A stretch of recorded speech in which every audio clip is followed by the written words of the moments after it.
Alright, now I'm gonna 1. Finish what I started today in class, and 2. Give Tom a new voice because I hate Tom, Nick hates Tom, other people hate Tom, so now he's cursed with the most annoying voice I can give him. Let's begin Chapter 7.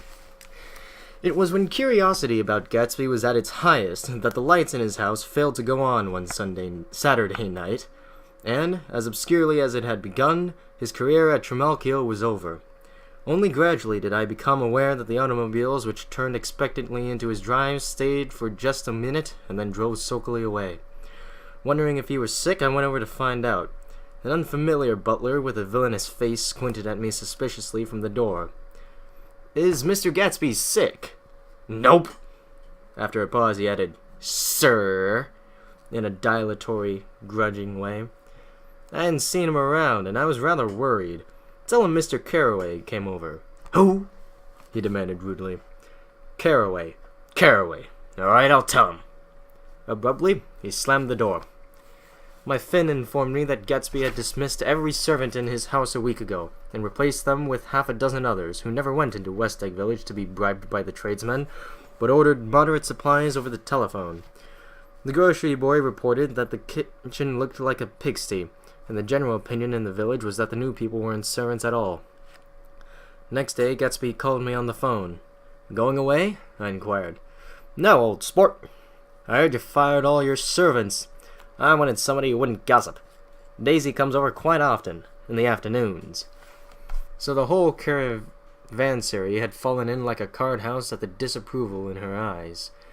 "There are people Wolfsheim went in to do something for. They're all brothers and sisters. They used to run a small hotel." "I see." He was calling up at Daisy's request. Would I come to lunch at her house tomorrow? Miss Baker would be there. Half an hour later, Daisy herself telephoned and seemed relieved to find that I was coming. Something was up, and yet I couldn't believe that they would choose this occasion for a scene, especially for the rather harrowing scene that Gatsby had outlined in the garden. The next day was broiling, almost the last, certainly the warmest, of the summer. As my train emerged from the tunnel into sunlight, only the hot whistles of the National Biscuit Company broke the shimmering hush at noon. The straw seat of the car hovered on the edge of combustion. The woman next to me perspired delicately for a while into her white shirtwaist, and then, as her newspaper dampened under her fingers, lapsed despairingly into deep heat with a desolate cry. Her pocketbook slapped to the floor. "Oh my!" she gasped. I picked it up with a wary bend and handed it back to her, holding it at an arm's length and by the extreme tip of the corners to indicate that I had no designs upon it.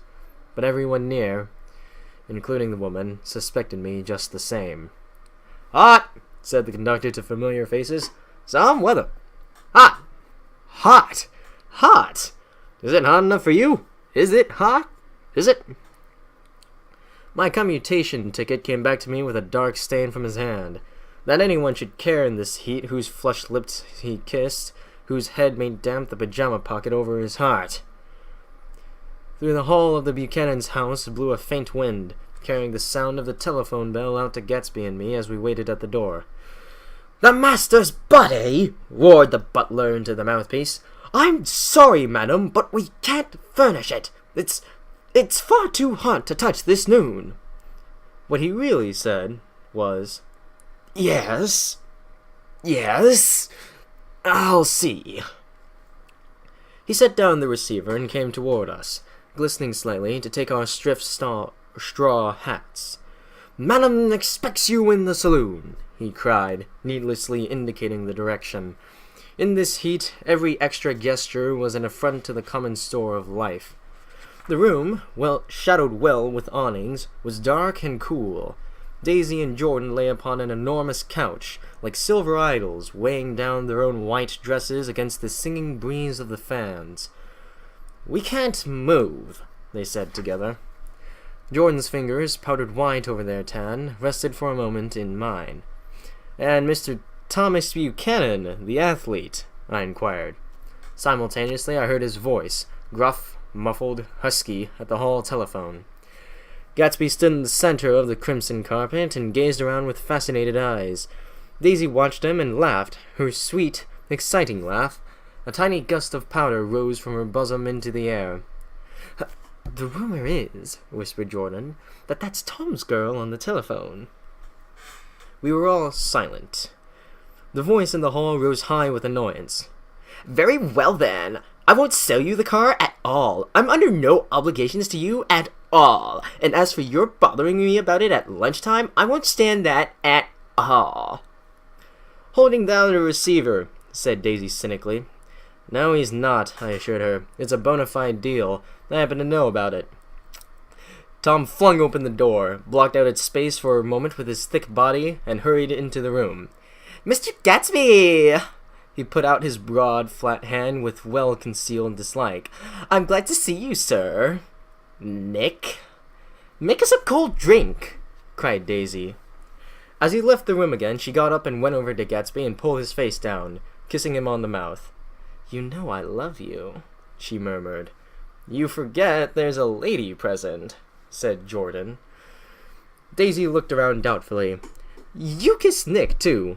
What a low, vulgar girl." "I don't care," cried Daisy, and began to clog on the brick fireplace.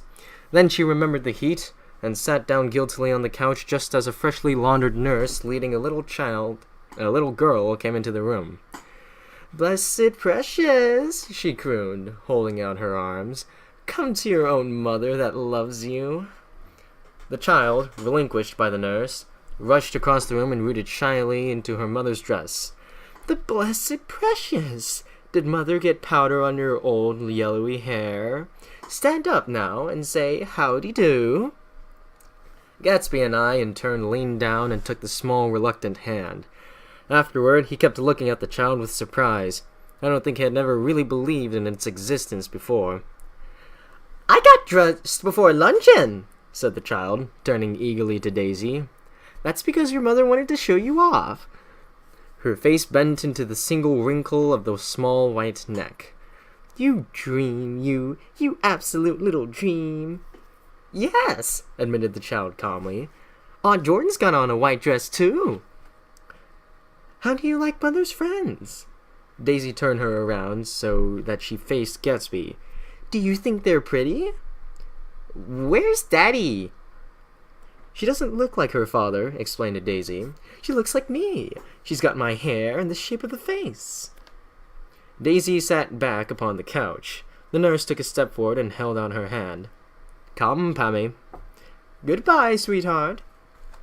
With a reluctant backward glance, the well-disciplined child held to her nurse's hand and was pulled out the door, just as Tom came back, preceding 4 gin rickeys that clicked full of ice. Gatsby took up his drink. "They certainly look cool," he said, with visible tension. We drank in long, greedy swallows. "I read somewhere that the sun's getting hotter every year," said Tom genially. "It seems like pretty soon the Earth's gonna fall into the sun. Or, wait a minute. It's just the opposite. The sun's getting colder every year." "Come outside," he suggested to Gatsby. "I'd like you to have a look at the place." I went out with them out to the veranda. On the green Sound, stagnant in the heat, one small sail crawled slowly toward the fresher sea. Gatsby's eyes followed it momentarily. He raised his hand and pointed across the bay. "I'm right across from you." "So you are." Our eyes lifted over the rose beds and the hot lawn and the weedy refuse of the dog days along shore. Slowly, the white wings of the boat moved against the blue, cool limit of the sky. Ahead lay the scalloped ocean and the abounding Blessed Isles. "There's sport for you," said Tom, nodding. "I'd like to be out there with him for about an hour." We had luncheon in the dining room, darkened too against the heat, and drank down nervous gaiety with the cold ale. "What do we do with ourselves this afternoon?" cried Daisy. "And the day after that? And the next 30 years?" "Don't be morbid," Jordan said. "Life starts all over again when it gets crisp in the fall." "But it's so hot," insisted Daisy, on the verge of tears. "Everything's so confused. Let's all go to town." Her voice struggled on through the heat, beating against it, molding its senselessness into forms. "I've heard of making a garage out of a stable," Tom was saying to Gatsby, "but I'm the first man who ever made a stable out of a garage." Who wants to go to town? Demanded Daisy insistently. Gatsby's eyes floated toward her. Ah! She cried. You look so cool. Their eyes met, and they stared together at each other, alone in space. With an effort, she glanced down at the table. You always looked so cool, she repeated. She had told him that she loved him, and Tom Buchanan saw. He was astounded. His mouth opened a little, and he looked at Gatsby, and then back at Daisy, as if he had just recognized her as someone he knew a long time ago. You resemble the advertisement of the man, she went on innocently. You know, the advertisement of the man. All right, broke in Tom quickly. I'm perfectly willing to go to town. Come on, we're all going to town. He got up, his eyes still flashing between Gatsby and his wife. No one moved. Come on! His temper cracked a little. What's the matter anyhow? If we're going to town, let's start. His hand, trembling with his effort at self-control, bore to his lips the last of his glass of ale. Daisy's voice got us to our feet and out onto the blazing gravel drive. Are we just going to go? She objected. Like this? Aren't we going to let anyone smoke a cigarette first?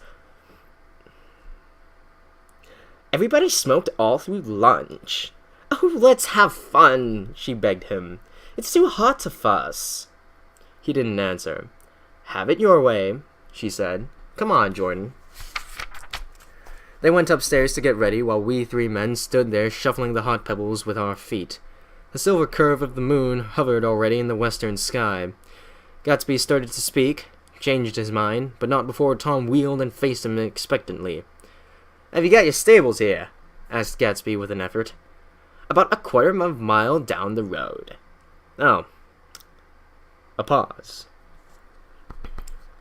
I don't see the idea of going to town, broke out Tom savagely. Women get these notions in their heads.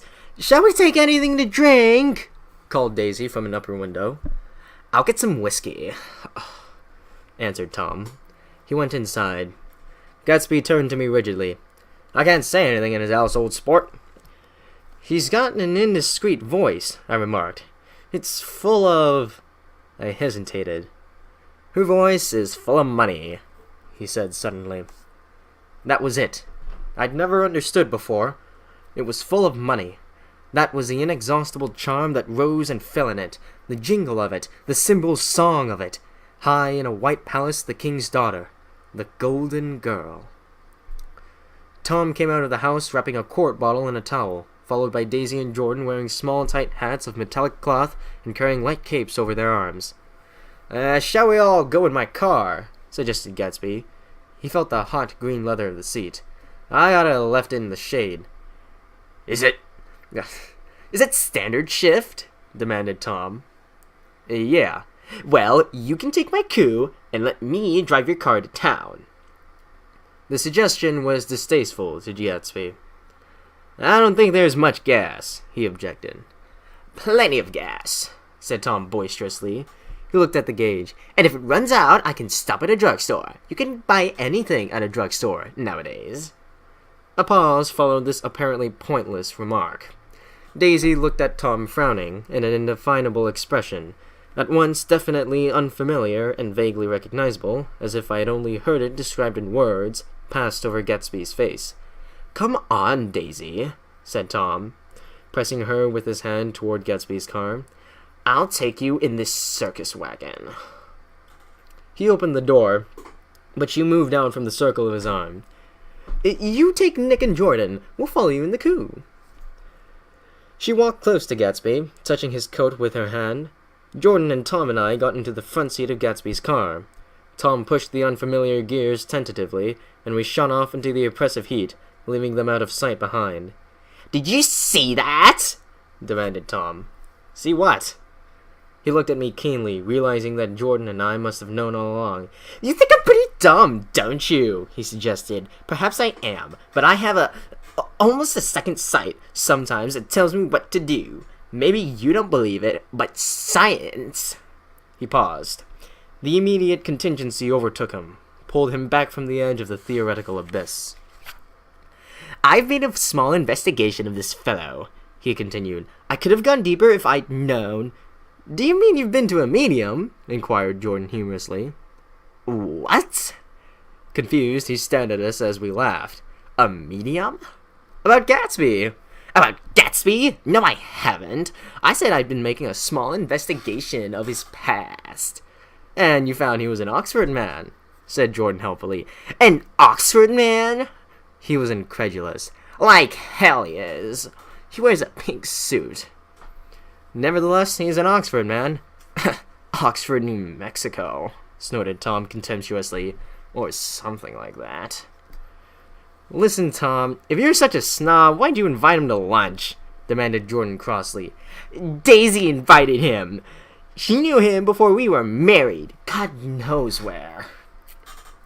We were all irritable now with the fading ale, and aware of it, we drove for a while in silence. Then, as Dr. T.J. Eckelberg's faded eyes came into sight down the road, I remembered Gatsby's caution about gasoline. We've got enough to get us into town, said Tom. But there's a garage right there, objected Jordan. I don't want to get stalled in this baking heat. Tom threw on both brakes impatiently, and we slid to an abrupt, dusty stop under Wilson's sign. After a moment, the proprietor emerged from the interior of his establishment and gazed hollow-eyed at the car. Let's have some gas, cried Tom roughly. What do you think we stopped for? To admire the view? I'm sick, said Wilson without moving. Been sick all day. What's the matter? I'm all run down. Well, shall I help myself? Tom demanded. You sounded well enough on the phone. With an effort, Wilson left the shade in support of the doorway and, breathing hard, unscrewed the cap of the tank. In the sunlight, his face was green. I didn't mean to interrupt your lunch, he said, but I need money pretty bad, and I was wondering what you were going to do with your old car. How do you like this one? Inquired Tom. I bought it last week. It's a nice yellow one, said Wilson, as he strained at the handle. Like to buy it? Big chance. Wilson smiled faintly. No, but I could make some money on the other. What do you want money for, all of a sudden? I've been here too long. I want to get away. My wife and I want to go west. Your wife does? Exclaimed Tom, startled. She's been talking about it for 10 years. He rested for a moment against the pump, shading his eyes. And now she's going whether she wants to or not. I'm going to get her away. The coupe flashed by us with a flurry of dust and the flash of a waving hand. What do I owe you? Demanded Tom harshly. I just got wised up to something funny the last 2 days, remarked Wilson. That's why I want to get away. That's why I've been bothering you about the car. What do I owe you? $1.20. The relentless beating heat was beginning to confuse me, and I had a bad moment there before I realized that so far his suspicions hadn't alighted on Tom. He had discovered that Myrtle had some sort of life apart from him in another world, and the shock had made him physically sick. I stared at him, and then at Tom, who had made a parallel discovery less than an hour before, and it occurred to me that there was no difference between men in intelligence or race so profound as the difference between the sick and the well. Wilson was so sick that he looked guilty, unforgivably guilty, as if he'd just got some poor girl with child. I'll let you have that car, said Tom. I'll send it over tomorrow afternoon.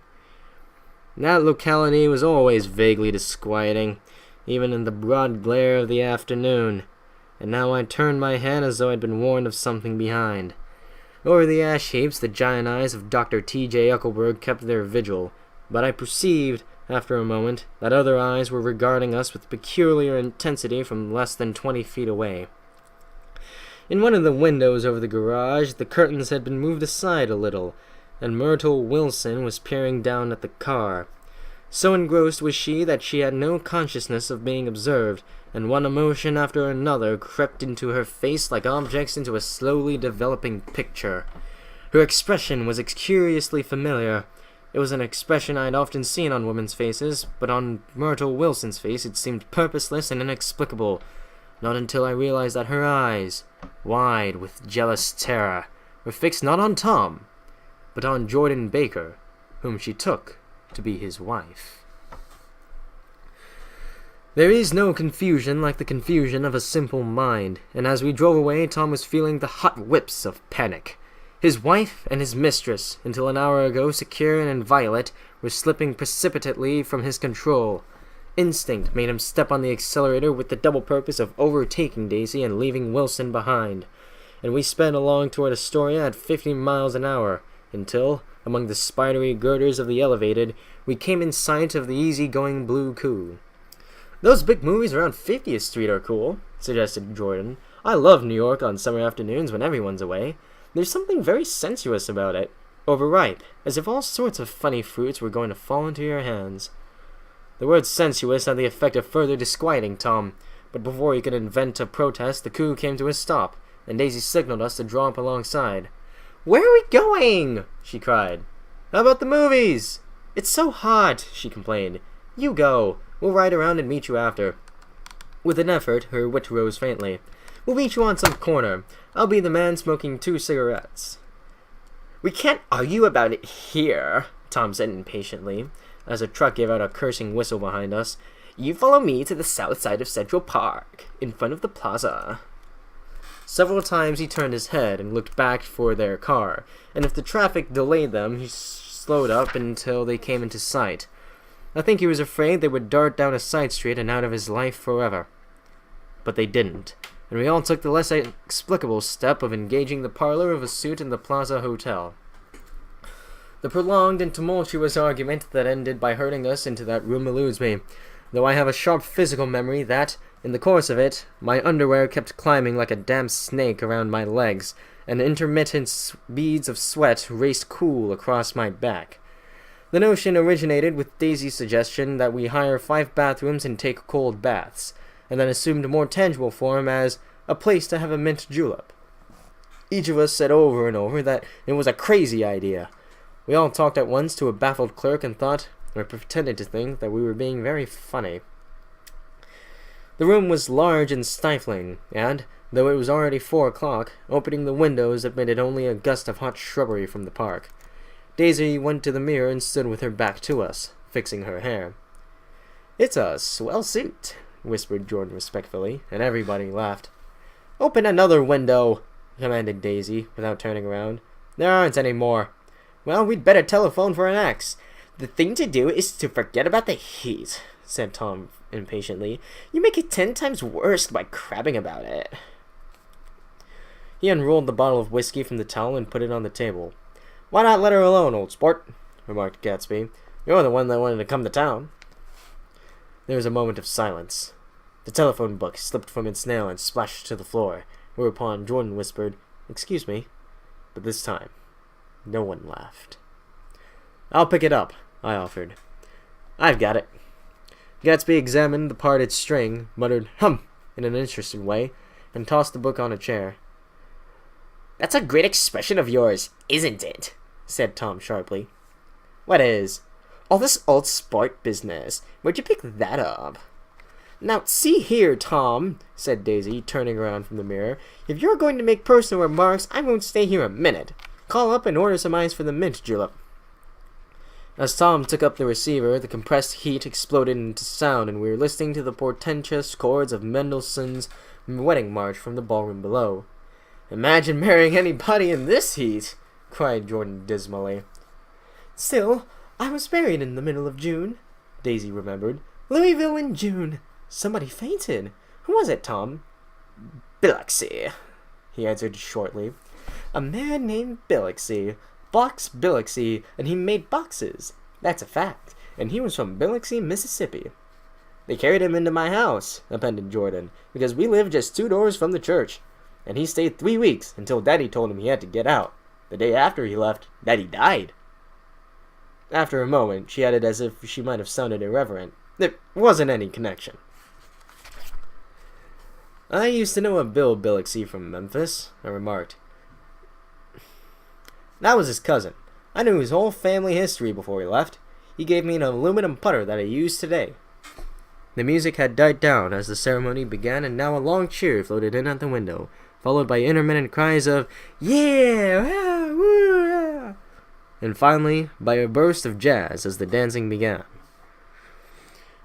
"We're getting old," said Daisy. "If we were young, we'd rise and dance." "Remember Biloxi," Jordan warned her. Where'd you know him, Tom? Biloxi? He concentrated with an effort. I didn't know him. He was a friend of Daisy's. He was not, she denied. I'd never seen him before. He came down in a private car. Well, he said he knew you. He said he was raised in Louisville. Asa Bird brought him around at the last minute and asked if we had room for him. Jordan smiled. He was probably bumming his way home. He told me he was a president of your class at Yale. Tom and I looked at each other blankly. Biloxi? First place, we didn't have any president. Gatsby's foot beat a short, restless tattoo, and Tom eyed him suddenly. By the way, Mr. Gatsby, I understand you're an Oxford man. Not exactly. Oh yes, I understand you went to Oxford. Yes, I went there. A pause. Then Tom's voice, incredulous and insulting. You must have gone there about the time Biloxi went to New Haven.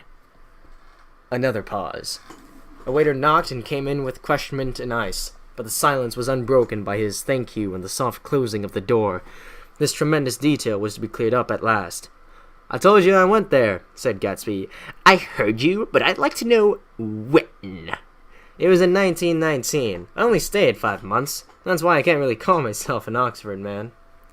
Tom glanced around to see if we mirrored his unbelief, but we were all looking at Gatsby. It was an opportunity they gave to some of the officers after the armistice, he continued. We could go to any of the universities in England or France. I wanted to get up and slap him on the back. I had one of those renewals of complete faith in him that I had experienced before. Daisy rose, smiling faintly, and went to the table. Open up the whiskey, Tom, she ordered, and I'll make you a mint julep. Then you won't seem so stupid to yourself. Look at the mint. Wait a minute, snapped Tom. I want to ask Mr. Gatsby one more question. Go on, said Gatsby said politely. What kind of row are you trying to cause in my house, anyhow? They were out in the open at last, and Gatsby was content. He isn't causing a row. Daisy looked desperately from one to the other. You're causing a row. Please, have a little self-control. Self-control? Repeated Tom incredulously. I suppose the latest thing is to sit back and let Mr. Nobody from Nowhere make love to your wife. Well, if that's the idea, you can count me out. Nowadays, people begin by sneering at family life and family institutions, and next they'll throw everything overboard and have intermarriage between black and white. Flushed with his impassioned gibberish, he saw himself standing alone on the last barrier of civilization. We're all white here, murmured Jordan. I know I'm not very popular. I don't give big parties. I suppose you've got to make your house into a pigsty in order to have any friends in the modern world. Angry as I was, as we all were, I was tempted to laugh whenever he opened his mouth. The transition from libertine to prig was so complete. I've got something to tell you, old sport, began Gatsby. But Daisy guessed at his intention. Please don't, she interrupted helplessly. Please, let's all go home. Why don't we all go home? That's a good idea. I got up. Come on, Tom. Nobody wants a drink. I want to know what Mr. Gatsby has to tell me. Your wife doesn't love you, said Gatsby. She's never loved you. She loves me. You must be crazy, exclaimed Tom automatically. Gatsby sprang to his feet, vivid with excitement. She never loved you, do you hear? He cried. She only married you because I was poor and she was tired of waiting for me. It was a terrible mistake, but in her heart, she never loved anyone except me. At this point, Jordan and I tried to go, but Tom and Gatsby insisted with competitive firmness that we remain, as though neither of them had anything to conceal and it would be a privilege to partake vicariously of their emotions. Sit down, Daisy. Tom's voice groped unsuccessfully for the paternal note. Ooh, what's been going on? I want to hear all about it. I told you what's been going on, said Gatsby. Going on for 5 years, and you didn't know. Tom turned to Daisy sharply. You've been seeing this fellow for 5 years? Not seeing, said Gatsby. No, we couldn't meet, but both of us loved each other all that time, old sport, and you didn't know. I used to laugh sometimes, but there was no laughter in his eyes. To think that you didn't know. Oh, that's all. Tom tapped his thick fingers together like a clergyman and leaned back in his chair. You're crazy, he exploded. I can't speak about what happened 5 years ago because I didn't know Daisy then, and I'll be damned if I see how you got within a mile of her unless you brought the groceries to the back door. But all the rest of that's a goddamn lie. Daisy loved me when she married me, and she loves me now. No, said Gatsby, shaking his head. She does, though. The trouble is that sometimes she gets foolish ideas in her head and doesn't know what she's doing. He nodded sagely. And what's more, I love Daisy, too. Once in a while I go off on a spree and make a fool of myself, but I always come back, and in my heart I love her all the time. You're revolting, said Daisy. She turned to me, and her voice, dropping an octave lower, filled the room with thrilling scorn. Do you know why we left Chicago?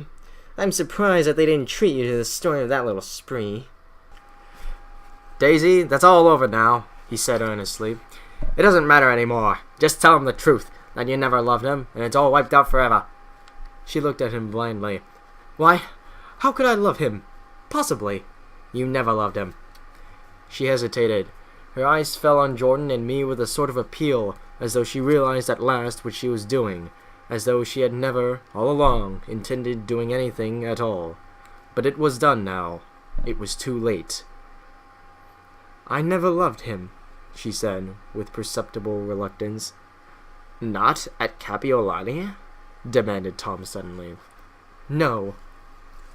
From the ballroom beneath, muffled and suffocating chords were drifting up on hot waves of air. Not the day I carried you down from the punch bowl to keep your shoes dry? There was a husky tenderness in his tone. Daisy? Please don't. Her voice was cold, but the rancor was gone from it. She looked at Gatsby. There, Jay, she said, but her hand as she tried to light a cigarette was trembling.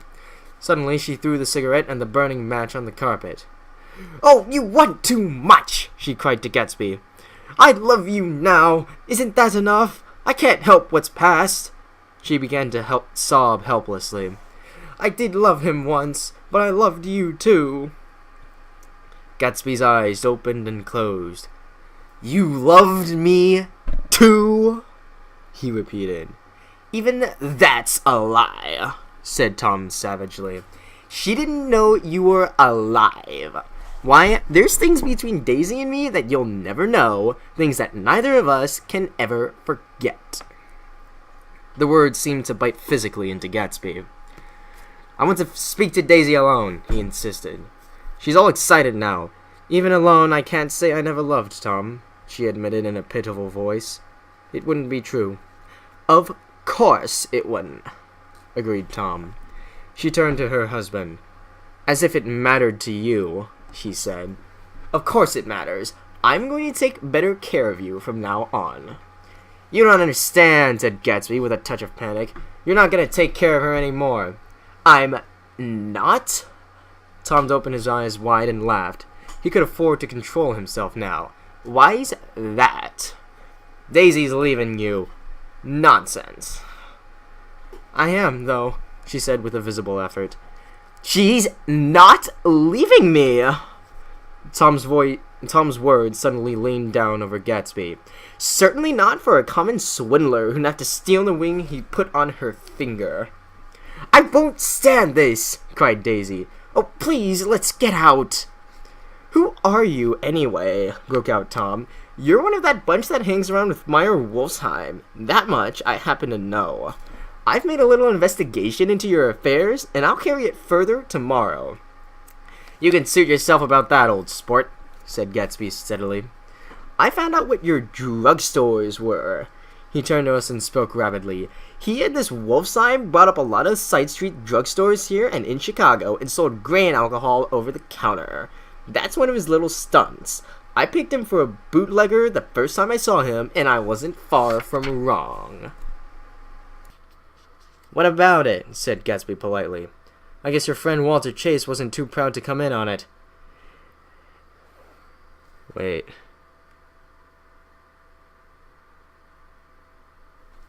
Who's talking?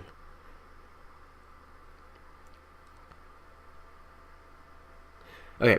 And you left him in the lurch, didn't you? You let him go to jail for a month over in New Jersey. God, you ought to hurt Walter on the subject of you. He came to us dead broke. He was very glad to pick up some money, old sport. Don't you call me old sport! Cried Tom. Gatsby said nothing. Walter could have you up on the betting laws too, but Wilsheim scared him into shutting his mouth. That unfamiliar yet recognizable look was back again in Gatsby's face. That drugstore business was just small change, continued Tom slowly, but you've got something on now that Walter's afraid to tell me about. I glanced at Daisy, who was staring terrified between Gatsby and her husband, and at Jordan, who had begun to balance an invisible but absorbing object on the tip of her chin. Then I looked back to Gatsby, and was startled at his expression. He looked, and this is said in all contempt for the babbled slander of his garden, as if he had killed a man. For a moment the set of his face could be described in just that fantastic way. It passed, and he began to talk excitedly to Daisy, denying everything, defending his name against accusations that had not been made, but with every word she was drawing further and further into herself. So he gave that up, and only the dead dream fought on as the afternoon slipped away, trying to touch what was no longer tangible, struggling unhappily, undespairingly, toward that lost voice across the room. The voice begged again to go. "Please, Tom! I can't stand this anymore!" Her frightened eyes told that whatever intentions, whatever courage she had had, were definitely gone. You two start on home, Daisy, said Tom, in Mr. Gatsby's car. She looked at Tom, alarmed now, but he insisted with magnanimous scorn. Go on, he won't annoy you. I think he realized that his presumptuous little flirtation is over. They were gone, without a word, snapped out, made accidental, isolated, like ghosts, even from our pity. After a moment, Tom got up and began wrapping the unopened bottle of whiskey in the towel. Want any of this stuff, Jordan? Nick? I didn't answer. Nick? He asked again. What? Want any? No. I just remembered that today's my birthday. I was 30. Before me stretched the portentous, menacing road of a new decade. It was 7 o'clock when we got into the coupe with him and started for Long Island. Tom talked incessantly, exulting and laughing, but his voice was as remote from Jordan and me as the foreign clamor on the sidewalk or the tumults of the elevated overhead. Human sympathy has its limits, and we were content to let all their tragic arguments fade with the city lights behind. 30, the promise of a decade of loneliness, a thinning list of single men to know, a thinning briefcase of enthusiasm, thinning hair. But there was Jordan beside me, who, unlike Daisy, was too wise ever to carry well-forgotten dreams from age to age. As we passed over the dark bridge, her wan face fell lazily against my coat's shoulder, and the formidable stroke of 30 died away with the reassuring pressure of her hand. So we drove on toward death, through the cooling twilight. The young Greek, Michaelis, who ran the coffee joint besides the ash heaps, was the principal witness at the inquest. He had slept through the heat until after 5, when he strolled over to the garage and found George Wilson sick in his office.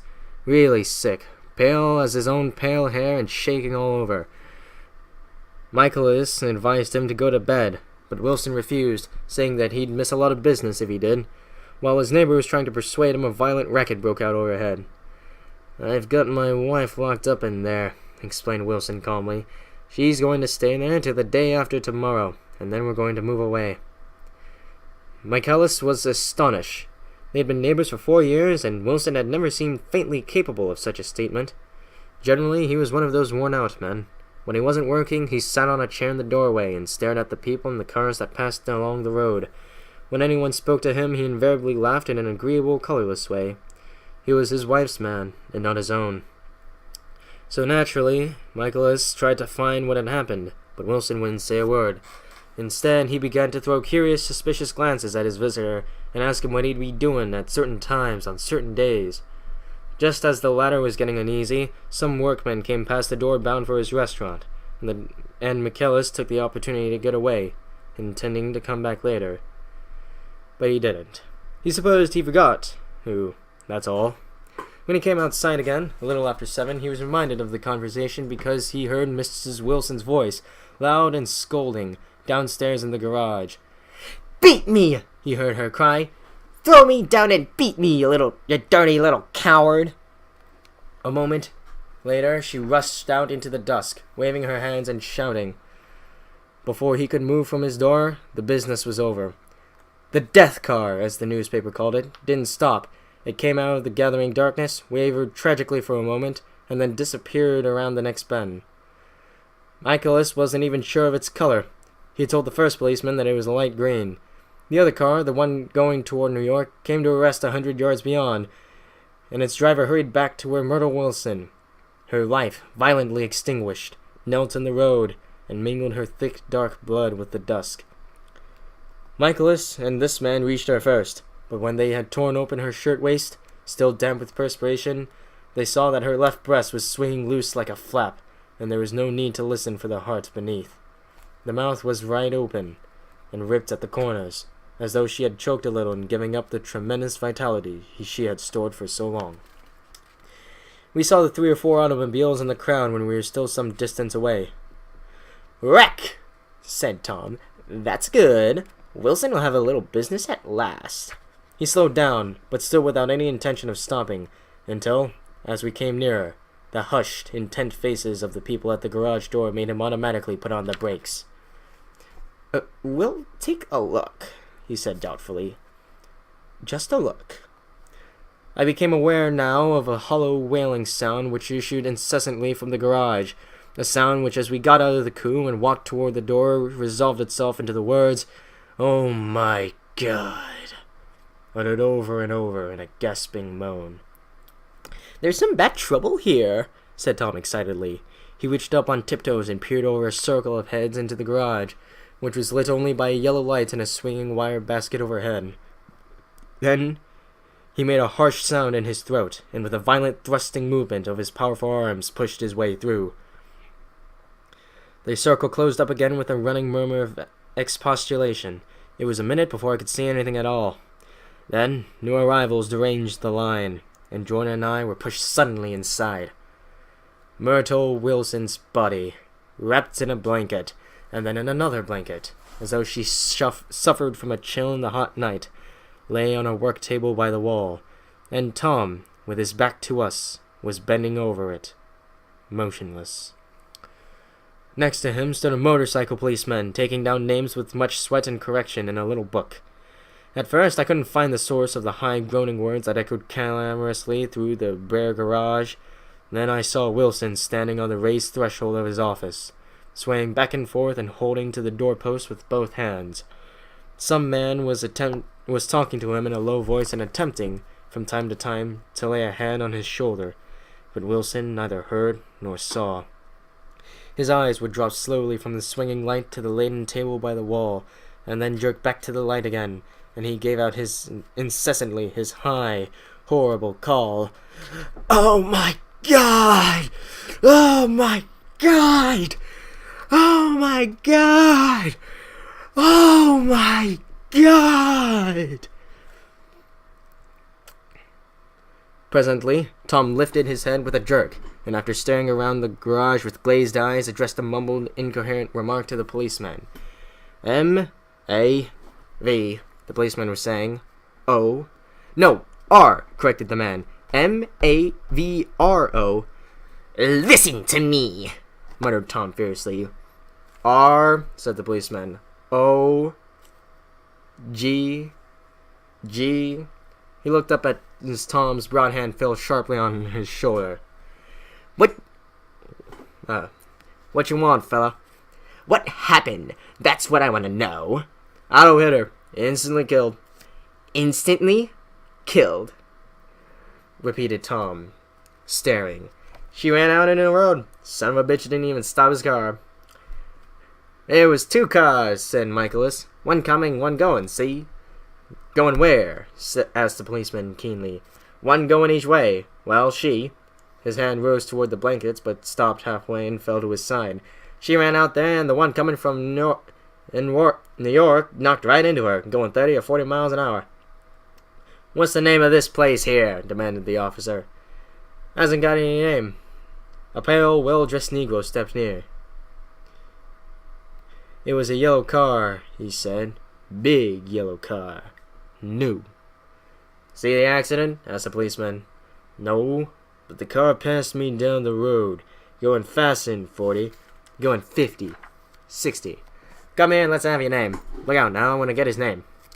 Some words of this conversation must have reached Wilson, swaying in the office door, for suddenly a new theme found voice among his gasping cries. You don't have to tell me what kind of car it was. I know what kind of car it was.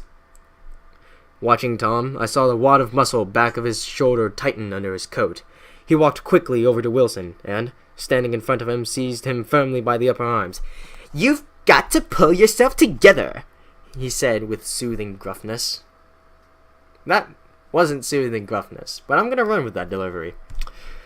Wilson's eyes fell upon Tom. He started up on his tiptoes and then would have collapsed to his knees had not Tom held him upright.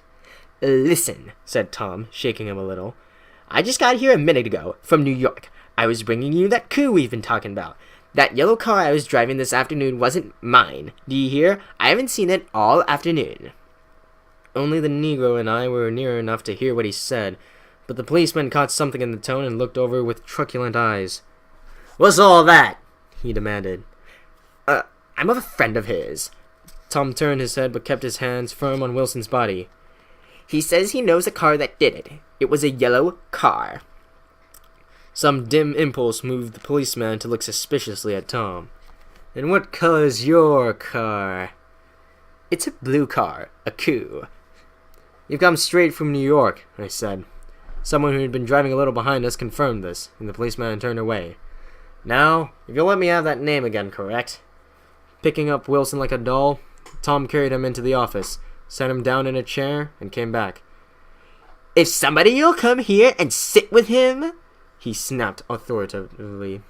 He watched while the two men standing closest glanced at each other and went unwillingly into the room.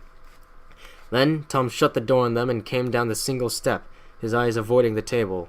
As he passed close to me, he whispered, Let's get out.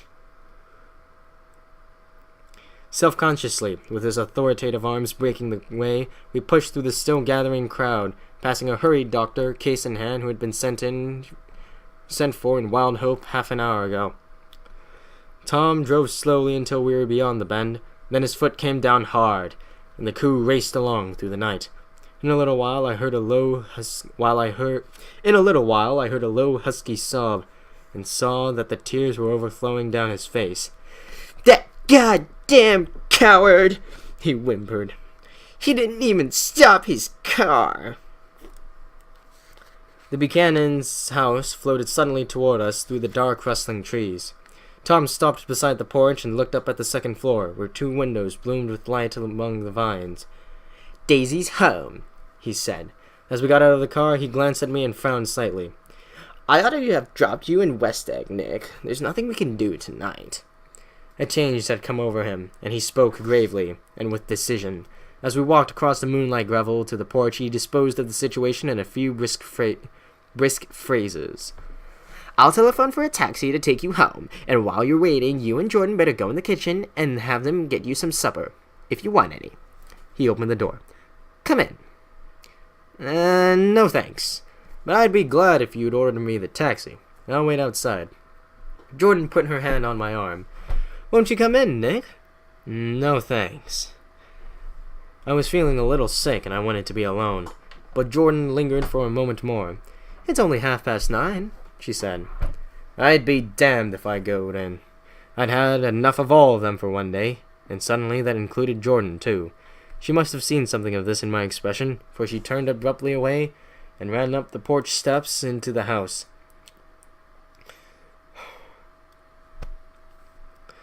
I sat down for a few minutes with my head in my hands, until I heard the phone taken up inside and the butler's voice calling a taxi. Then I walked slowly down the drive away from the house, intending to wait by the gate. I hadn't gone 20 yards when I heard my name, and Gatsby stepped from between two bushes into the path. I must have felt pretty weird by that time, because I could think of nothing except the luminosity of his pink suit under the moon. "What are you doing?" I inquired. "Just standing here, old sport." Somehow that seemed a despicable occupation. For all I knew, he was going to rob the house in a moment. I wouldn't have been surprised to see sinister faces, the faces of Wolfsheim's people, behind him in the dark shrubbery. "Did you see any trouble in the road?" he asked after a minute. "Yes." He hesitated. "Was she killed?" "Yes." "I thought so. I told Daisy I thought so. It's better that the shock should all come at once. She stood it pretty well." He spoke as if Daisy's reaction was the only thing that mattered. "I got to West Egg by a side road," he went on. "I left the car in my garage. I don't think anybody saw us, but of course I can't be sure." I disliked him so much by this time that I didn't find it necessary to tell him he was wrong. "Who was the woman?" he inquired. "Her name was Wilson. Her husband owns the garage. How the devil did it happen?" "Well, I tried to swing the wheel." He broke off, and suddenly I guessed at the truth. "Was Daisy driving?" "Yes," he said after a moment. "But of course I'll say I was.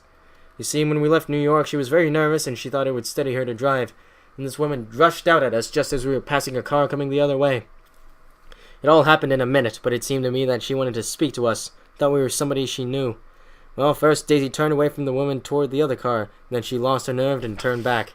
The second my hand reached the wheel, I felt the shock. It must have killed her instantly. It ripped her open. Don't tell me, old sport." He winced. "Anyhow, Daisy stepped on it. I tried to make her stop, but she couldn't, so I pulled on the emergency brake. Then she fell over into my lap and I drove on." "She'll be all right tomorrow," he said presently. "I'm just going to wait here and see if she tries to bother her about that unpleasantness this afternoon. She's locked herself into her room, and if he tries any brutality, he's going to turn the light out and on again." "He won't touch her," I said. "He's not thinking about her." "I don't trust him, old sport." "How long are you going to wait?" "All night, if necessary. Anyhow, till they all go to bed." A new point of view occurred to me. Suppose Tom found out that Daisy had been driving. He might think he saw a connection in it. He might think anything. I looked at the house. There were 2 or 3 bright windows downstairs, and the pink glow from Daisy's room on the second floor. "You wait here," I said. "I'll see if there's any sign of a commotion." I walked back along the border of the lawn, traversed the gravel softly, and tiptoed up the veranda steps. The drawing-room curtains were open, and I saw that the room was empty. Crossing the porch where we had dined that June night 3 months ago, I came to a small rectangle of light which I guessed was the pantry window. The blind was drawn, but I found a rift at the sill. Daisy and Tom were sitting opposite each other at the kitchen table, with a plate of cold fried chicken between them, and 2 bottles of ale. He was talking intently across the table at her, and in his earnestness his hand had fallen upon and covered her own. Once in a while she looked up at him, and nodded in agreement. They weren't happy, and neither of them had touched the chicken or the ale.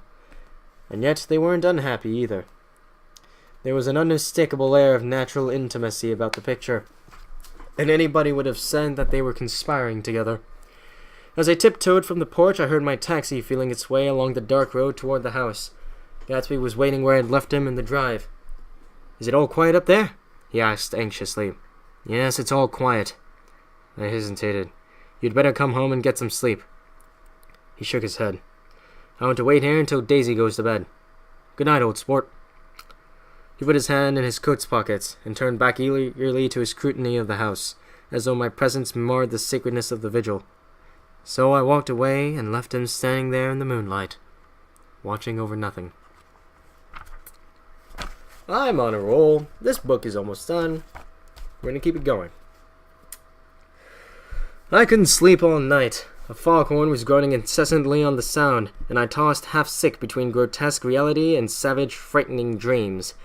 Toward dawn, I heard a taxi go up Gatsby's drive, and immediately I jumped out of the bed and began to dress. I felt that I had something to tell him, something to warn him about, and morning would be too late. Crossing his lawn, I saw that his front door was still open, and he was leaning against the table in the hall, heavy with dejection or sleep. Nothing happened, he said wanly. I waited, and about 4 o'clock she came to the window and stood there for a minute, and then turned out the light. His house had never seemed so enormous to me as it did that night when we hunted through the great rooms for cigarettes. We pushed aside curtains that were like pavilions, and felt over innumerable feet of dark wall for electric light switches. Once I tumbled with a sort of splash upon the keys of a ghostly piano. There was an inexplicable amount of dust everywhere, and the rooms were musty, as though they had been aired for many days. I found the humidor on an unfamiliar table, with 2 stale, dry cigarettes inside. Throwing open the French windows of the drawing room, we sat smoking out into the darkness. You ought to get away, I said. It's pretty certain they'll trace your car. Go away now, old sport? Go to Atlantic City for a week, or up to Montreal. He wouldn't consider it. He couldn't possibly leave Daisy until he knew what she was going to do. He was clutching at some last hope, and I couldn't bear to shake him free. It was this night that he told me the strange story of his youth with Dan Cody. Told it to me because Jay Gatsby had broken up like glass against Tom's hard malice, and the long secret extravaganza was played out. I think that he would have acknowledged anything now, without reserve, but he wanted to talk about Daisy.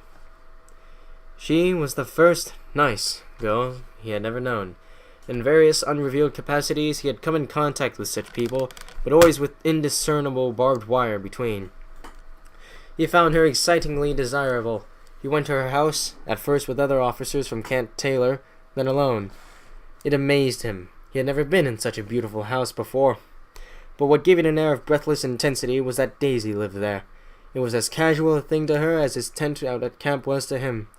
There is a ripe mystery about it, a hint of bedroom upstairs more beautiful and cool than other bedrooms, of gay and radiant activities taking place through its corridors, and of romances that were not musty and laid away already in lavender, but fresh and breathing and redolent of this year's shining motor cars, and of dances whose flowers were scarcely withered.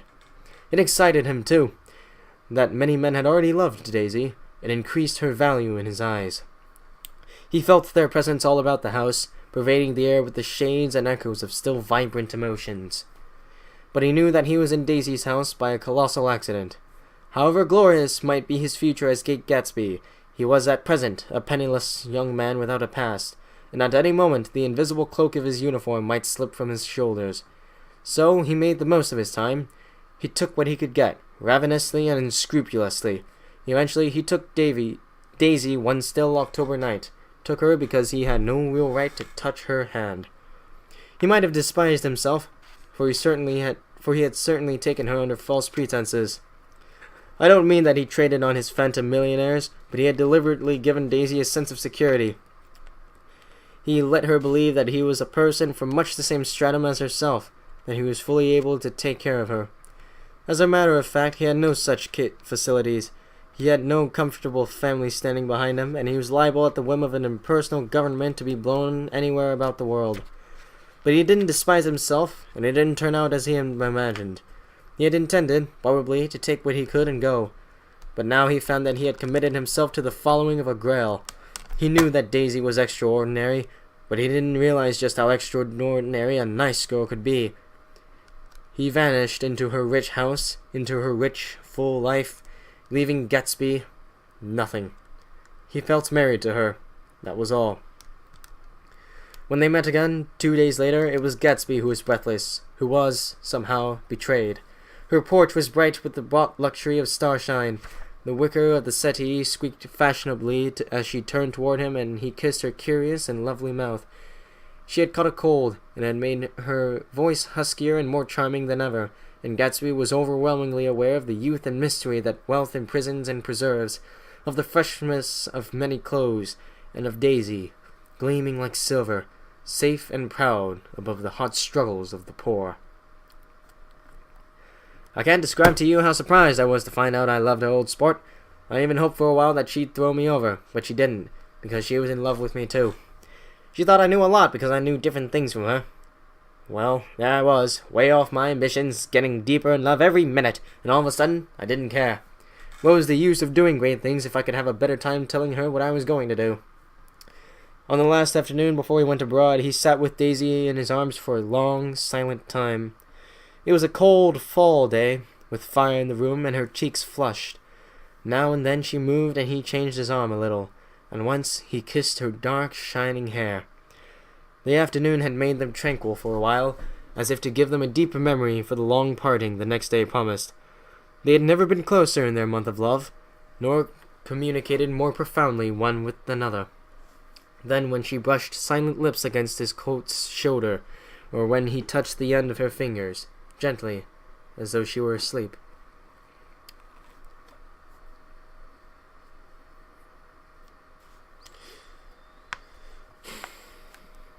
He did extraordinarily well in the war.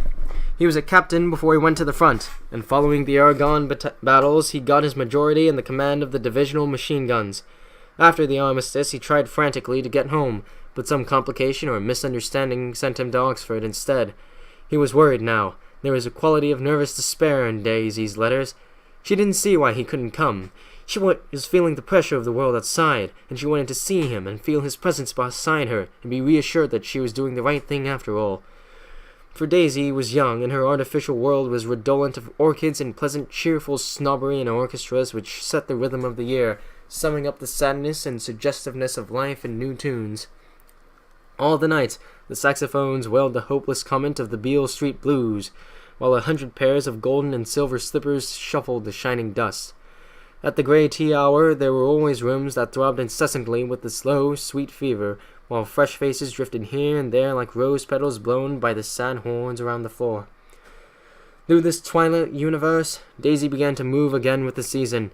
Suddenly, she was again keeping 6 dates a day with 6 men, and drowsing asleep at dawn with the beads and chiffon of an evening dress tangled among dying orchids on the floor beside her bed. And all the time, something within her was crying for a decision. She wanted her life shaped now, immediately, and the decision must be made by some force, of love, of money, of unquestionable practicality, that was close at hand. That force took shape in the middle of spring with the arrival of Tom Buchanan. There was a wholesome bulkiness about his person and his position, and Daisy was flattered. Doubtless, there was a certain struggle and a certain relief. The letter reached Gatsby while he was still at Oxford. It was dawn now on Long Island, and we went about opening the rest of the windows downstairs, filling the house with grey-turning, gold-turning light. The shadow of a tree fell abruptly across the dew, and ghostly birds began to sing among the blue leaves. There was a slow, pleasant moment in the air, scarcely a wind, promising a cool, lovely day. "I don't think she ever loved him." Gatsby turned around from a window and looked at me challengingly. "You must remember, old sport, she was very excited this afternoon. He told her those things in a way that frightened her, and that made it look as if I was some kind of cheap sharper, and the result was she hardly knew what she was saying." He sat down gloomily. "Of course, she might have loved him just for a minute, when they were first married, and loved me even more even then, do you see?" Suddenly he came out with a curious remark. "In any case," he said, "it was just personal." What could you make of that, except to suspect some intensity in his conception of the affair that couldn't be measured? He came back from France when Tom and Daisy were still on their wedding trip, and made a miserable but irresistible journey to Louisville on the last of his army pay. He stayed there for a week, walking the streets where their footsteps had clicked together through the November night, and revisiting the out-of-way places to which they had driven in her white car. Just as Daisy's house had always seemed to him more mysterious and gay than other houses, so his idea of the city itself, even though she was gone from it, was pervaded with a melancholy beauty. He left, feeling that if he had searched harder, he might have found her, that he was leaving her behind. The day coach, he was penniless now, was hot. He went out to the open vestibule and sat down on a folding chair, and the station slid away and the backs of unfamiliar buildings moved by. Then, out in the Springfields, where a yellow trolley raced them for a minute with the people in it who might once have seen the pale magic of her face along the casual street. The track curved, and now it was going away from the sun, which, as it sank lower, seemed to spread itself in benediction over the vanishing city where she had drawn her breath. He stretched out his hand desperately as if to snatch only a wisp of air, to save a fragment of the spot that she had made lovely for him. But it was all going by too fast now for his blurred eyes, and he knew that he had lost that part of it, the freshest and the best, forever. It was 9 o'clock when we had finished breakfast and went out on the porch. The night had made a sharp difference in the weather, and there was an autumn flavor in the air. The gardener, the last one of Gatsby's former servants, came to the foot of the steps. "I'm going to drain the pool today, Mr. Gatsby. Leaves will start falling pretty soon, and then there's always trouble with the pipes." "Don't do it today," Gatsby answered. He turned to me apologetically. "You know, old sport, I've never used that pool all summer." I looked at my watch and stood up. 12 minutes to my train. I didn't want to go to the city. I wasn't worth a decent stroke of work, but it was more than that. I didn't want to leave Gatsby. I missed that train, and then another, before I could get myself away. "I'll call you up," I said finally. "Do, old sport. I'll call you about noon." We walked slowly down the steps. "I suppose Daisy will call too." He looked at me anxiously, as if he hoped I'd corroborate this. "I suppose so." "Well, goodbye." We shook hands and I started away. Just before I reached the hedge, I remembered something, and turned around. "They're a rotten crowd!" I shouted across the lawn. "You're worth the whole damn bunch put together!" I've always been glad I said that. It was the only compliment I ever gave him, because I disapproved of him from beginning to end. First, he nodded politely, and then his face broke into that radiant and understanding smile, as if we'd been in fantastic cahoots on that fact all the time. His gorgeous pink rag of a suit made a bright spot of color against the white steps, and I thought of the night when I first came to his ancestral home, 3 months before. The lawn and drive had been crowded with the faces of those who guessed at his corruption, and he had stood on those steps, concealing his incorruptible dream, as he waved them goodbye. I thanked him for his hospitality. We were always thanking him for that, I and the others. "Goodbye," I called. "I enjoyed breakfast, Gatsby." Up in the city, I tried for a while to list the quotations on an interminable amount of stock, then I fell asleep in my swivel chair. Just before noon, the phone woke me, and I started up with a sweat breaking out on my forehead. It was Jordan Baker. She often called me up at this hour because the uncertainty of her own movements between hotels and clubs and private houses made her hard to find in any other way. Usually her voice came over the wire as something fresh and cool, as if a divot from a green golf links had come sailing in at the office window. But this morning it seemed harsh and dry. "I've left Daisy's house," she said. "I'm at Hempstead, and I'm going down to Southampton this afternoon." Probably it had been tactful to leave Daisy's house, but the act annoyed me, and her next remark made me rigid. "You weren't so nice to me last night." How could it have mattered then? Silence for a moment. Then, "However, I want to see you." "I want to see you too." "Suppose I don't go to Southampton and come into town this afternoon?" "No, I don't think this afternoon." "Very well. It's impossible this afternoon. Various—" We talked like that for a while, and then abruptly we weren't talking any longer. I don't know which of us hung up with a sharp click, but I know I didn't care. I couldn't have talked to her across a tea table that day if I never talked to her again in this world. I called Gatsby's house a few minutes later, but the line was busy. I tried 4 times. Finally, an exasperated central told me that the wire is being kept open for a long distance from Detroit. Taking out my timetable, I drew a small circle around the 3:50 train. Then I leaned back in my chair and tried to think. It was just noon.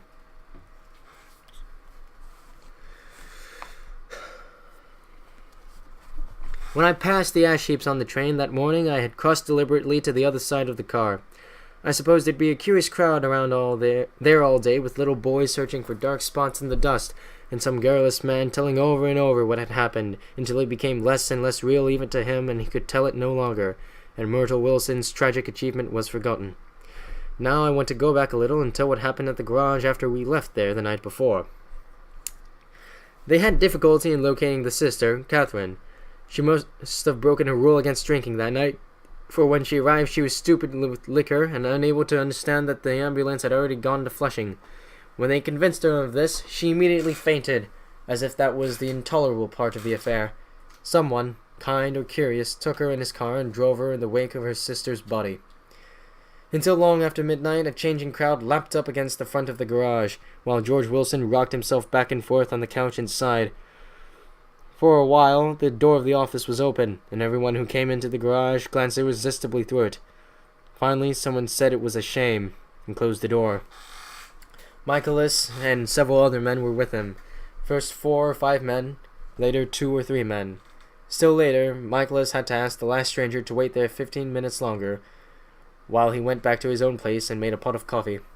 After that, he stayed there alone with Wilson until dawn. About 3 o'clock, the quality of Wilson's incoherent muttering had changed. He grew quieter and began to talk about the yellow car.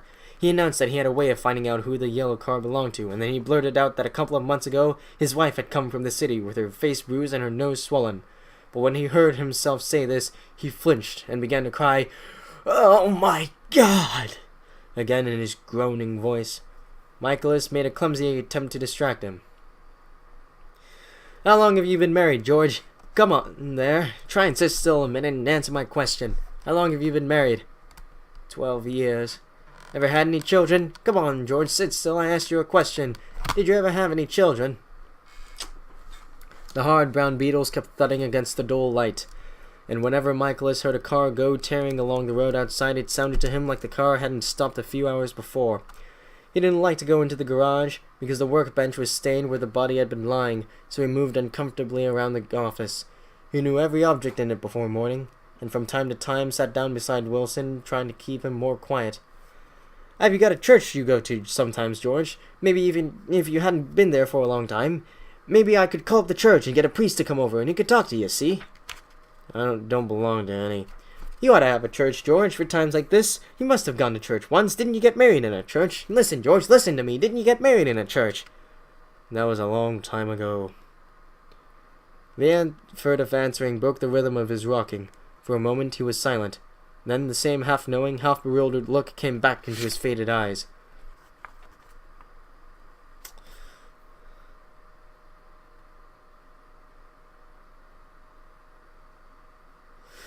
"Look in the drawer there," he said, pointing at the desk. "Which drawer?" "That drawer. That one." Michaelis opened the drawer nearest his hand. There was nothing in it but a small, expensive dog leash, made of leather and braided silver. It was apparently new. "This?" he inquired, holding it up. Wilson stared and nodded. "I found it yesterday afternoon. She tried to tell me about it, but I knew it was something funny." "You mean your wife brought it?" "She had it wrapped in tissue paper on her bureau." Michaelis didn't see anything odd in that, and he gave Wilson a dozen reasons why his wife might have bought the dog leash.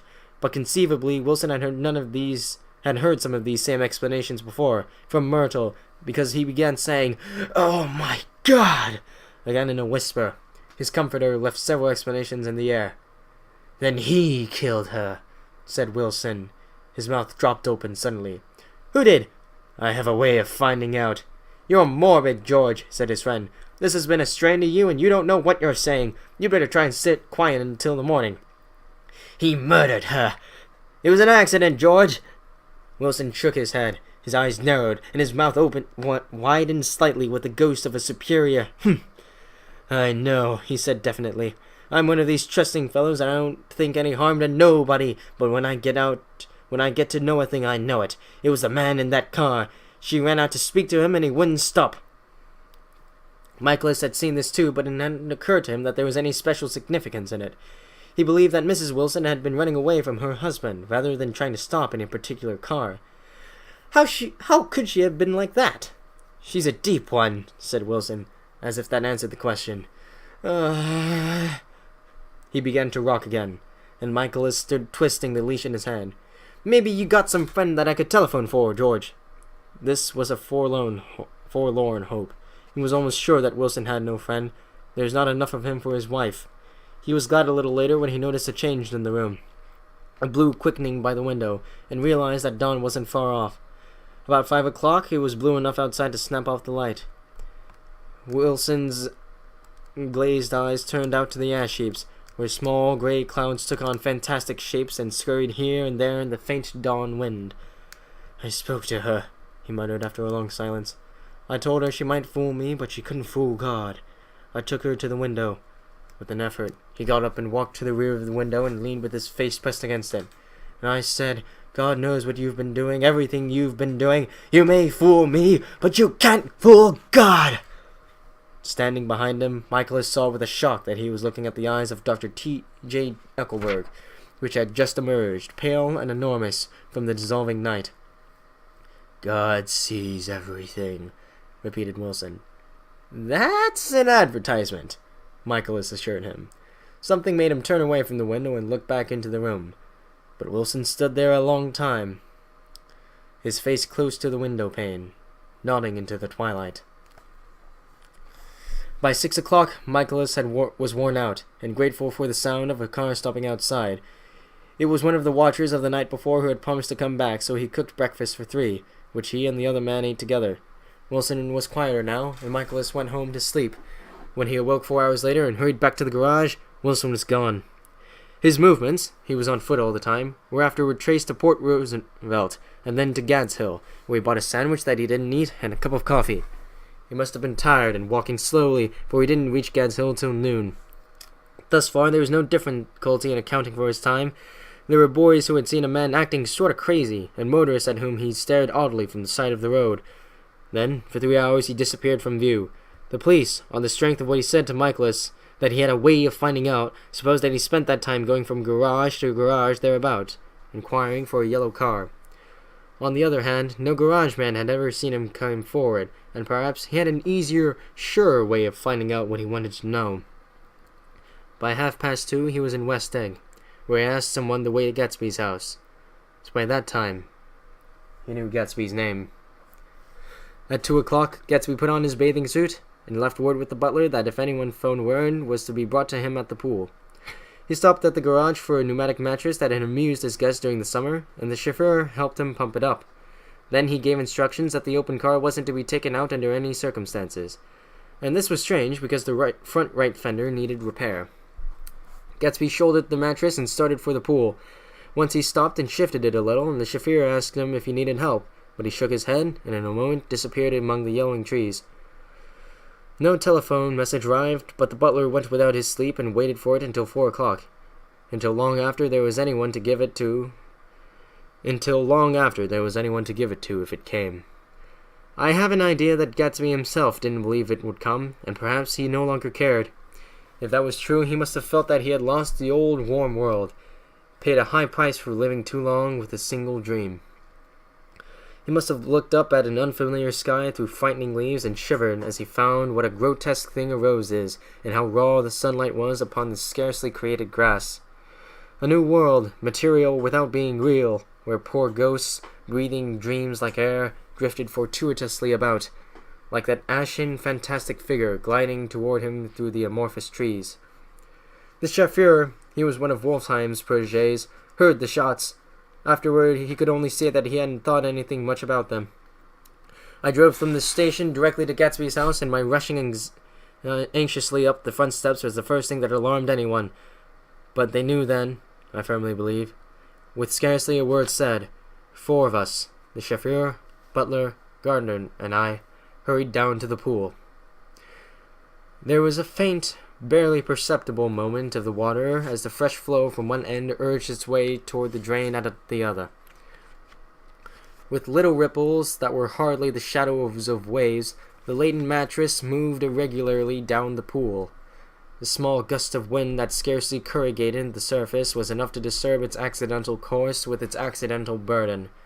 The touch of a cluster of leaves revolved it slowly, tracing, like the leg of transit, a thin, red circle in the water.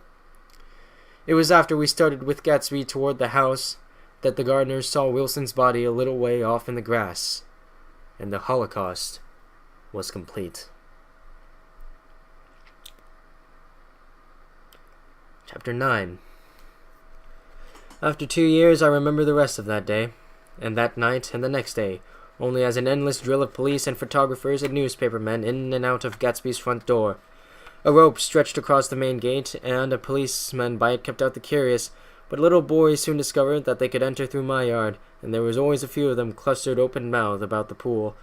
Someone with a positive manner, perhaps a detective, used the expression madman as he bent over Wilson's body that afternoon, and the adventitious authority of his voice set the key for the newspaper reports next morning. Most of these reports were a nightmare, grotesque, circumstantial, eager, and untrue.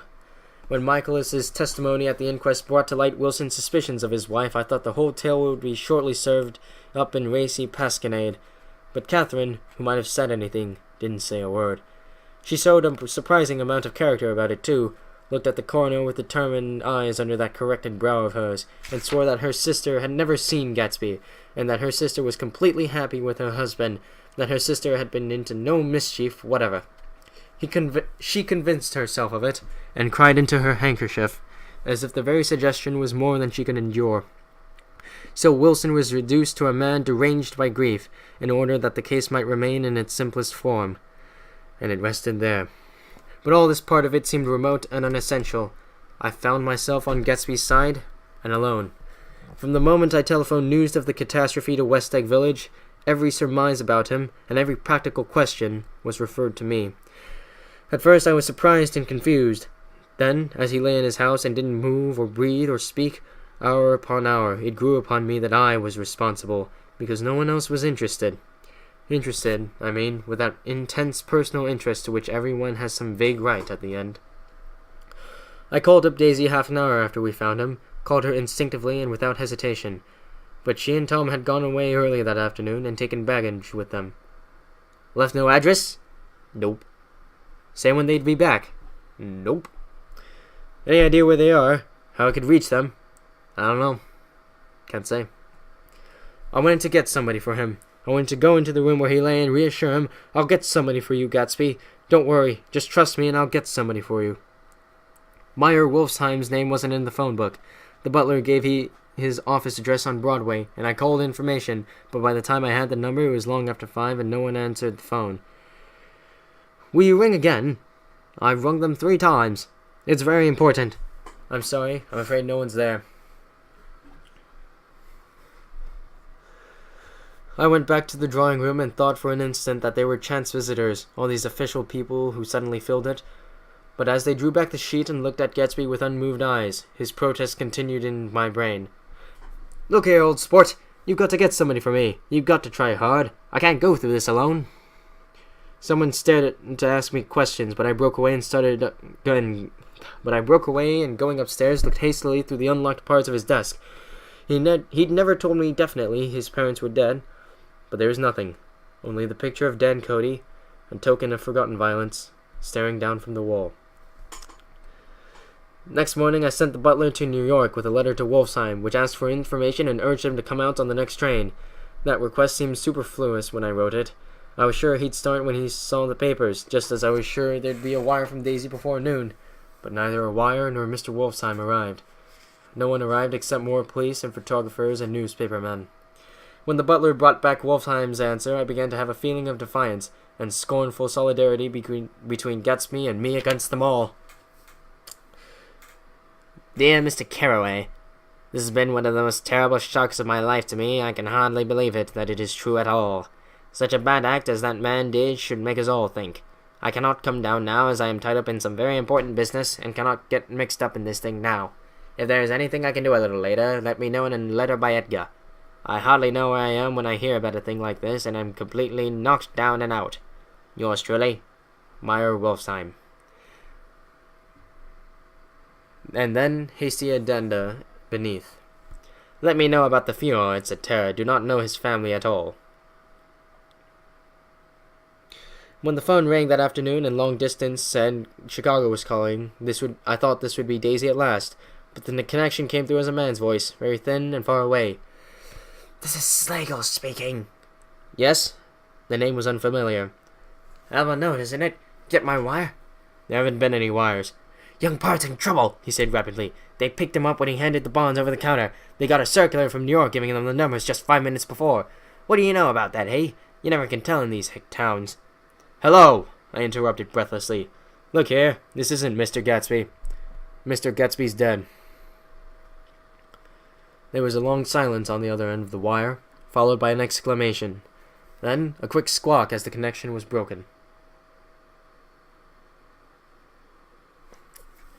I think it was on the third day that a telegram signed Henry C. Gatz arrived from a town in Minnesota. It said only that the sender was leaving immediately and to postpone the funeral until he came.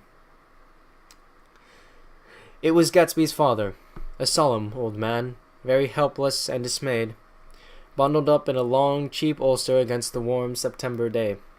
His eyes leaked continuously with excitement, and when I took the bag and umbrella from his hands, he began to pull so incessantly at his sparse gray beard that I had difficulty in getting off his coat.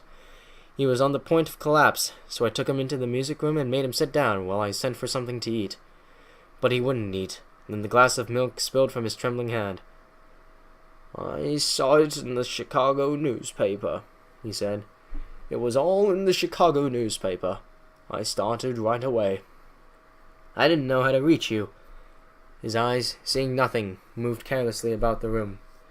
"It was a madman," he said. "He must have been mad." "Wouldn't you like some coffee?" I urged him. "I don't want anything right now." I don't want anything. I'm all right now, Mr. Carraway." "Well, I'm all right now." "Where have they got Jimmy?" I took him into the drawing room, where his son lay, and left him there. Some little boys had come up on the steps and were looking into the hall. When I told them who had arrived, they went reluctantly away. After a little while, Mr. Gatz opened the door and came out, his mouth ajar, his face flushed slightly, his eyes leaking isolated and unpunctual tears. He had reached an age where death no longer has the quality of ghastly surprise, and when he looked around him now for the first time and saw the height and splendor of the hall and the great rooms opening out from it into other rooms, his grief began to be mixed with an awed pride. I helped him to a bedroom upstairs. While he took off his coat and vest, I told him that all arrangements had been deferred until he came. I didn't know what you want, Mr. Gatsby." "Gatz is my name." "Mr. Gatz, I thought you might want to take the body west." He shook his head. "Jimmy always liked it better down east. He rose up to his position in the east. Were you a friend of my boy's, Mr.?" "We were close friends." "He had a big future ahead of him, you know. He was only a young man, but he had a lot of brain power here." He touched his head impressively, and I nodded. "If he'd have lived, he'd have been a great man. A man like James J. Hill. He'd have helped build up the country." "That's true," I said uncomfortably. He fumbled at the embroidered coverlet, trying to take it from the bed, and lay down stiffly, was instantly asleep. That night, an obviously frightened person called up and demanded to know who I was before he would give his name. "This is Mr. Carraway," I said. "Oh!" he sounded relieved. "This is Klipspringer." I was relieved too, for that seemed to promise another friend at Gatsby's grave. I didn't want it to be in the papers and draw a sightseeing crowd, so I had been calling up a few people myself. They were hard to find. "The funeral's tomorrow," I said. 3 o'clock, here at the house. I wish you'd tell anybody who'd be interested." "Oh, I will," he broke out hastily. "Of course, I'm not likely to see anybody, but if I do—" His tone made me suspicious. "Of course, you'll be there yourself." Well, I certainly try. What I called up about is—" "Wait a minute," I interrupted. "How about saying you'll come?" "Well, the fact is, the truth of the matter is that I'm staying with some people up here in Greenwich, and they rather expect me to be with them tomorrow. In fact, there's a sort of business picnic or something. Of course, I'll do my very best to get away." I ejaculated an unrestrained "huh," and he must have heard me, for he went on nervously. What I called up about was a pair of shoes I left there. I wonder if it'd be too much trouble to have the butler send them on. You see, they're tennis shoes, and I'm sort of helpless without them. My address is care of B.F. I didn't hear the rest of the name, because I hung up the receiver. After that, I felt a certain shame for Gatsby. One gentleman to whom I telephoned implied that he had got what he deserved. However, that was my fault, for he was one of those who used to sneer most bitterly at Gatsby on the courage of Gatsby's liquor, and I should have known better than to call him. The morning of the funeral, I went up to New York to see Meyer Wolfsheim. I couldn't seem to reach him any other way. The door that I pushed open, on the advice of an elevator boy, was marked the Swastika Holding Company, and at first there didn't seem to be anyone inside. But when I shouted "hello" several times in vain, an argument broke out behind a partition, and presently a lovely Jewess... Jewess? Jewess? Is that a word? Okay. Wait, huh? Okay. And presently a lovely Jewess appeared at an interior door and scrutinized me with black, hostile eyes. "Nobody's in," she said. "Mr. Wolfsheim's gone to Chicago." The first part of this was obviously untrue, for someone had begun to whistle the rosary tunelessly inside. "Please say Mr. Carey wants to see him." "I can't get him back from Chicago, can I?" At this moment, a voice, unmistakably Wolfsheim's, called "Stella" from the other side of the door. "Leave your name on the desk," she said quickly. "I'll give it to him when he gets back. But I know he's there." She took a step toward me and began to slide her hands indignantly up and down her hips. "You young men think you can force your way in here any time," she scolded. "We're getting sick and tired of it. When I say she's in Chicago, he's in Chicago." I mentioned Gatsby. "Oh!" She looked me over again. "Will you just, what's your name?" "What was your name?" She vanished. In a moment, Meyer Wolfsheim stood solemnly in the doorway, holding out both hands. He drew me into his office, remarking in a reverent voice that it was a sad time for all of us, and offered me a cigar. "My moment goes back to when I first met him," he said. "A young major just out of the army and covered all over with all medals he got in the war. He was so hard up he had to keep on wearing his uniform because he couldn't buy some regular clothes. First time I saw him was when he came into his Weinbrenner's pool room at 43rd Street and asked for a job. He hadn't eaten anything for a couple of days. 'Come on and have some lunch with me,' I said. He ate more than $4 worth of food in half an hour." "Did you start him in the business?" I inquired. "Start him? I made him." "No. I raised him up out of nothing, right out of the gutter. I saw right away he was a fine-appearing, gentlemanly young man, and when I told him he was in Oxford, I knew I could use him good. I got him to join up in the American Legion, and he used to stand high there. Right off, he did some work for a client of mine up in Albany. We were so thick like that in everything. He held up two bulbous fingers, always together. I wondered if this partnership had included the World Series transaction in 1919. "Now he's dead," I said after a moment. "You're his closest friend, so I know you'll want to come to his funeral this afternoon." "I'd like to come." "Well, come, then." The hair in his nostrils quivered slightly, and as he shook his head, his eyes filled with tears. I can't do it. I can't get mixed up in it," he said. "There's nothing to get mixed up in. It's all over now. When a man gets killed, I never like to get mixed up in it in any way. I keep out. When I was a young man, it was different. If a friend of mine died, no matter how, I stuck with him to the end. You think that's sentimental, but I mean it, to the bitter end." I saw that for some reason of his own, he was determined not to come, so I stood up. Are you a college man?" he inquired suddenly. For a moment, I thought he was going to suggest a connection, but he only nodded and shook my hand. "Let us learn to show our friendship for a man when he is alive, and not after he is dead," he suggested. "After that, my own rule is to let everything alone." When I left his office, the sky had turned dark, and I got back to Westregg in a drizzle. After changing my clothes, I went next door and found Mr. Gatz walking up and down excitedly in the hall. His pride in his son and his son's possessions was continually increasing, and now he had something to show me. "Jimmy sent me this picture." He took out his wallet with trembling fingers. "Look here." It was a photograph of the house, cracked in the corners and dirty with many hands. He pointed out every detail to me eagerly.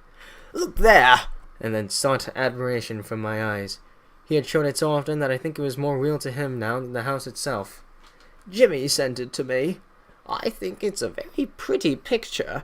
It shows up well." "Very well. Had you seen him lately?" "He come out to see me 2 years ago and bought me the house I live in now.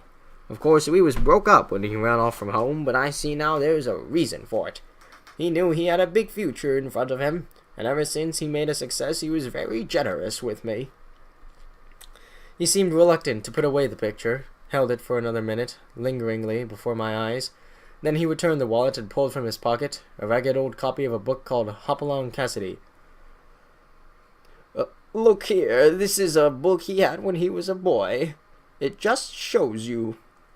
He opened it up at the back cover and turned it around for me to see. On the last flyleaf was printed the word schedule and the date September 12th, 1906. And underneath, rise from bed, 6 a.m. Dumbbell exercise and wall scaling, 6:15 to 6:30. Study electricity, it's a Terra, 7:15 to 8:15. Work, from 8:30 to 4:30 p.m. Baseball and sports, 4:30 to 5.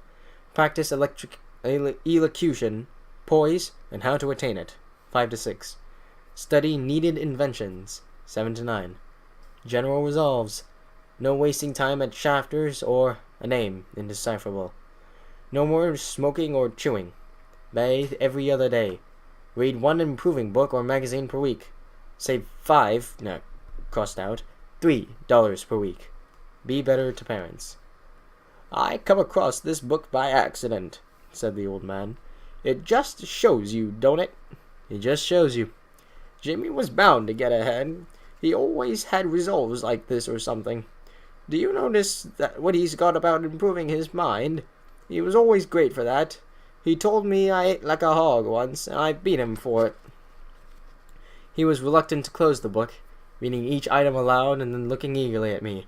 I think he rather expected me to copy down the list for my own use. A little before 3, the Lutheran minister arrived from Flushing, and I began to look involuntarily out the windows for other cars. So did Gatsby's father.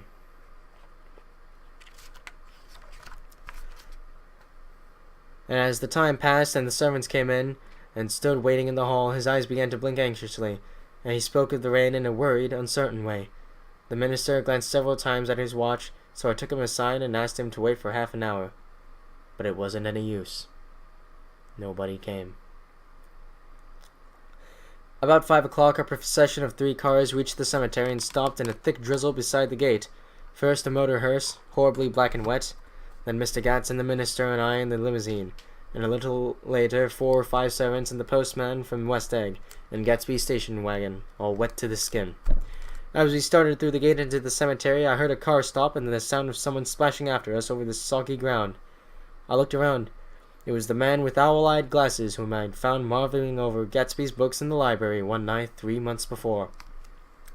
I'd never seen him since then. I don't know how he knew about the funeral, or even his name. The rain poured down his thick glasses, and he took them off and wiped them to see the protecting canvas unrolled from Gatsby's grave. I tried to think about Gatsby then for a moment, but he was already too far away, and I could only remember, without resentment, that Daisy hadn't sent message or flower. Dimly I heard someone murmur, "Blessed are the dead that the rain falls on," and then the owl-eyed man said, "Amen to that," in a brave voice. We straggled down quickly through the rain to the cars. Owl Eyes spoke to me by the gates. "I couldn't get to the house," he remarked. "Neither could anybody else." "Go on!" he started. "Why, my God! They used to go there by the hundreds." He took off his glasses and wiped them again, outside and in. "That poor son of a bitch," he said. One of my most vivid memories is of coming back west from prep school and later from college at Christmas time. Those who went farther than Chicago would gather in the old dim Union Station at 6 o'clock of a December evening with a few Chicago friends, already caught up into their own holiday gaieties, to bid them a hasty goodbye. I remember the fur coats of the girls returning from Miss This or That's, and the chatter of frozen breath and the hands waving overhead as we caught sight of old acquaintances, and the matchings of invitations. "Are you going to the Ordways, the Herseys, the Jolses?"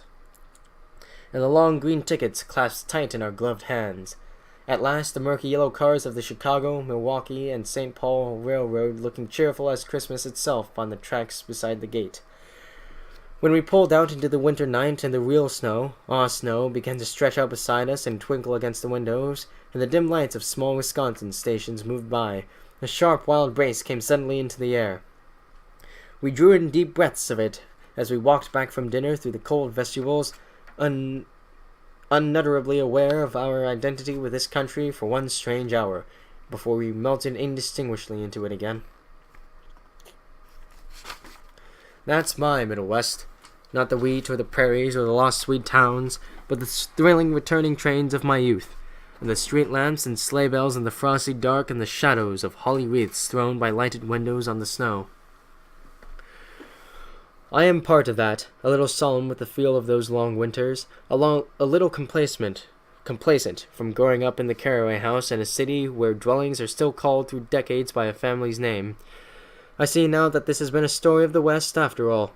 Tom and Gatsby, Daisy and Jordan and I were all Westerners, and perhaps we possessed some deficiency in common which made us subtly unadaptable to Eastern life.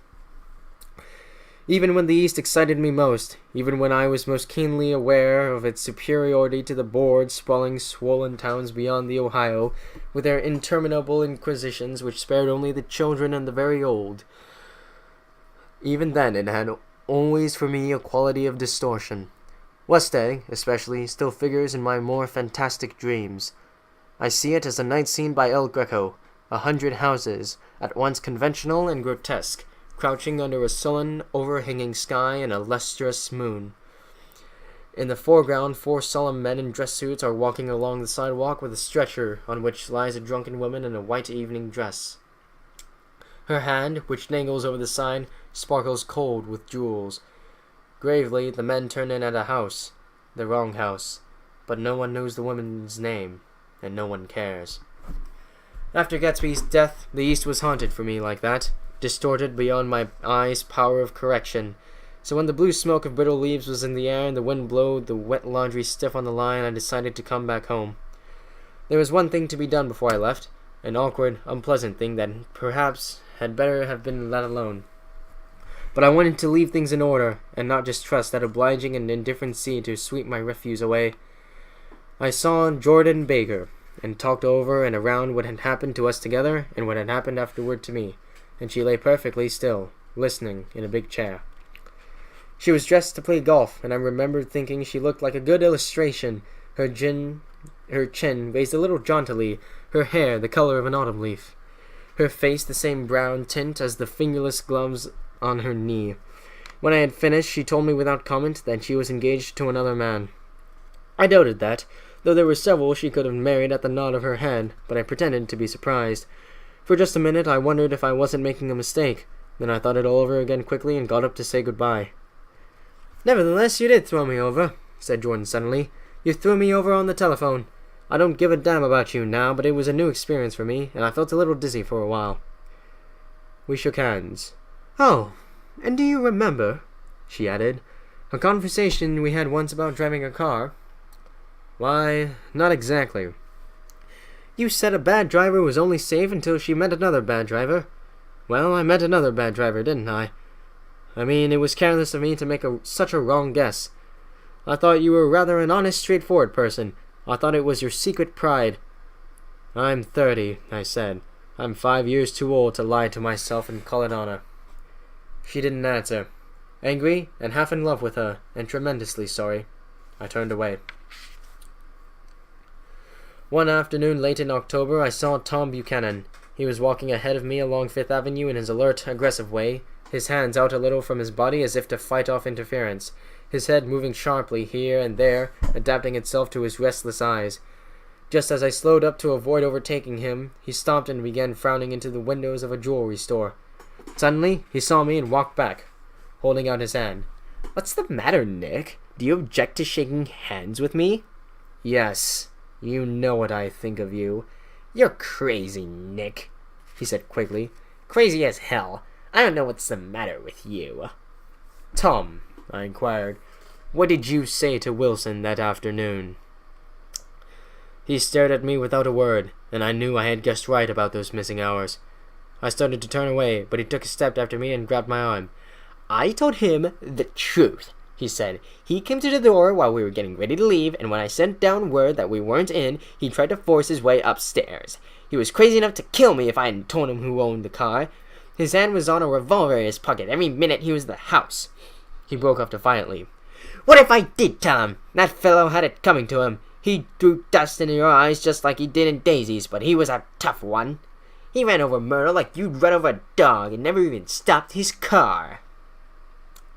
There was nothing I could say, except the one unutterable fact that it wasn't true.